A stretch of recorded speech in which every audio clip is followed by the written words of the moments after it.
Hey everybody, welcome to Pop Culture Philosophers. I'm Rockin Robbie Billups, and it's time for the weekly Pop Culture Wrap-Up.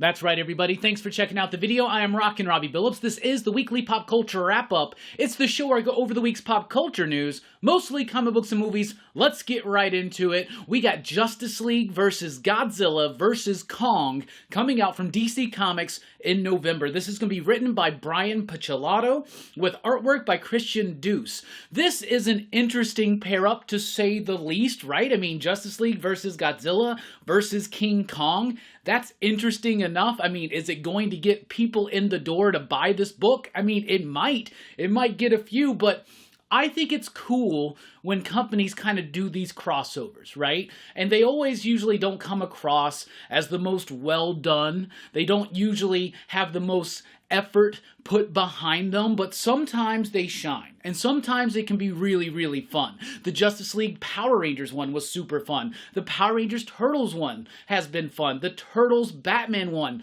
was absolutely fantastic. So I think that this is a cool enough idea. I mean, who's never wanted to see Superman, Wonder Woman, Batman, and the rest of the Justice League go up against Godzilla and Kong, or just be in the middle of a Kong-Godzilla fight?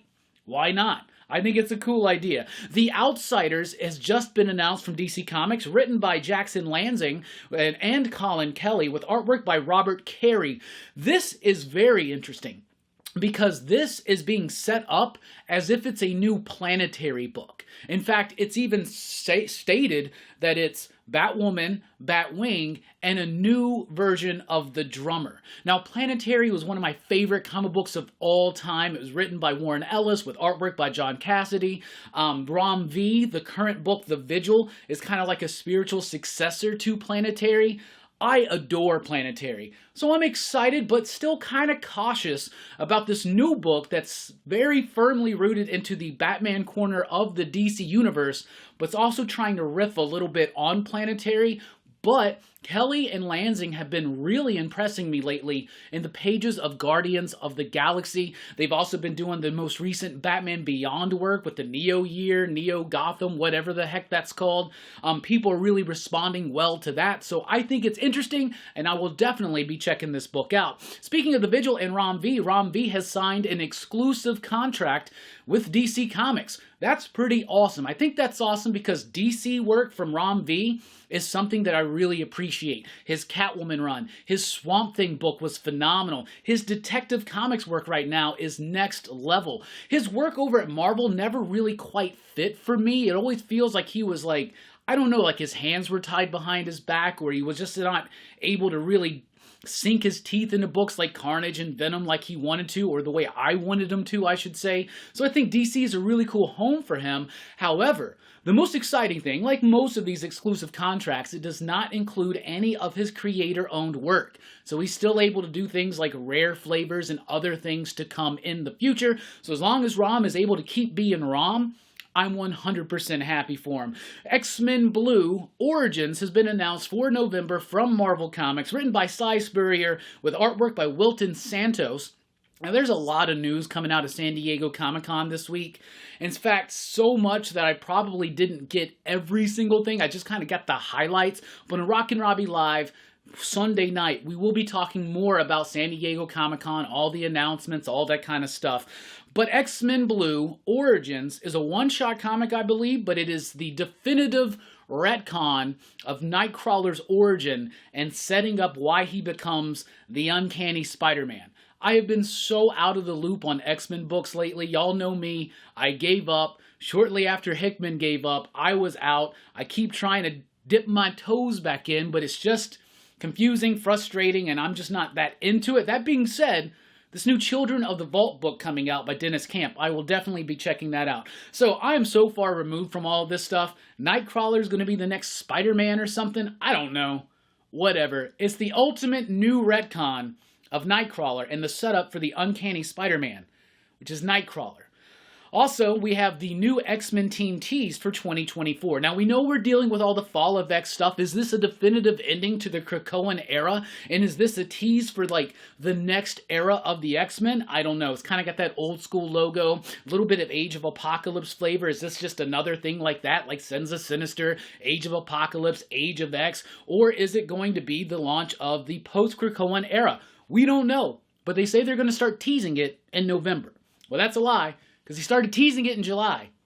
Anyway, more information apparently in November. Transformers, we knew this was coming. We got the official solicitation for October 4th, Transformers Day, y'all. That's right, Daniel Warren Johnson. Transformers #1, written and illustrated by Daniel Warren Johnson, show ran by Robert Kirkman, the new Energon universe. This is a straight-up reboot of Transformers. The Transformers awaken. They don't know what's going on in Cybertron. They've been sleeping for millions of years. They're on Earth. It's a retelling of the Transformers story by Daniel Warren Johnson. I keep saying this, but Daniel Warren Johnson is amazing. He's one of the best talents in the industry right now. I was at HeroesCon, so was he. He was doing a lot of Transformers work from here at HeroesCon, and it was splendid looking. It was absolutely amazing. Just look up Daniel Warren Johnson, HeroesCon, Transformers. Look at that sound wave. That's pretty freaking dope. You know we're excited for that here. Universal Monsters, Dracula, 4-issue series debuting in October. Also from Skybound, so Robert Kirkman's also picked up the rights to the Universal Monsters properties, and they're doing adaptations in the comic book form. Okay, so another adaptation of Dracula in comics. That's cool. Dracula is like my favorite book. The 1931 Dracula is one of my favorite movies. I'm excited to a point, but like, do we really need this? Yes. The reason why we need a 4-issue adaptation of Dracula is because it's written by James Tynion IV with artwork by Martin Simmons. That's all I need to know. Dracula, Martin Simmons. I'm there. I am so already there. I've already read and enjoyed it. I can feel it. I can feel it. Drive Like Hell is a new one from Dark Horse Comics, debuting in October. 4 issues, written by our friends Rich Douek, Alex Cormack, and lettered by Hassan Otsman El Howe. Holy cow, this is awesome. I love when Rich and Alex work together. I saw Alex at HeroesCon. He did say, hey, me and Rich got a new project. It's going to be at Dark Horse. Should be announced soon. This is it. So Drive Like Hell is about someone who steals a car, winds up in this great crazy car chase. Turns out the car belongs to Satan. So now he's in this giant car chase with like demonic forces and all this kind of stuff.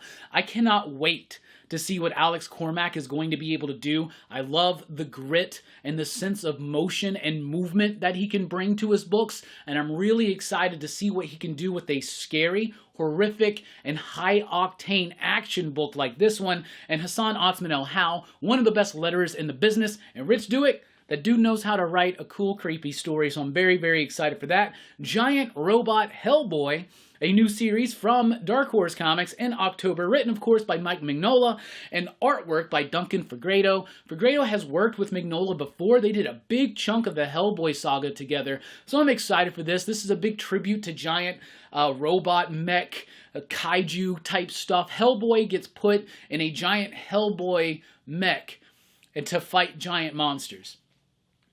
I mean, that's really all we need to hear. And maybe Sunday night I'll try a new rendition of the Hellboy song where this is Giant Robot Hellboy. I don't know. We'll see what happens. Army of Darkness Forever debuts from Dynamite Comics in October. Written by Tony Fleece with artwork by Justin Greenwood. This is a direct sequel to the original ending of Army of Darkness. Now, if you got one of those cool special edition DVDs or Blu-rays, maybe you've seen the original ending of Army of Darkness, an ending I absolutely love, in which Ash sleeps a bit too long. And he wakes up in a really post-apocalyptic future where the dead have risen and taken over. So Tony Fleece is doing a story set in different timelines, but is a direct sequel to that original ending. That's a really cool idea. Tony Fleece, of course, from Stray Dogs, from Local Man, friend of the show, super cool dude, very excited for this. Alice Cooper returns in comics from Dynamite in October, written by Rodney Barnes, who is a Eisner darling with his work over at Philadelphia, with artwork by Adu Mina. It's been a few years since Alice Cooper has had a book. He had a book at Marvel back in the 70s, I think. There was the Alice Cooper book, I think it was called New Testament or whatever, by Neil Gaiman.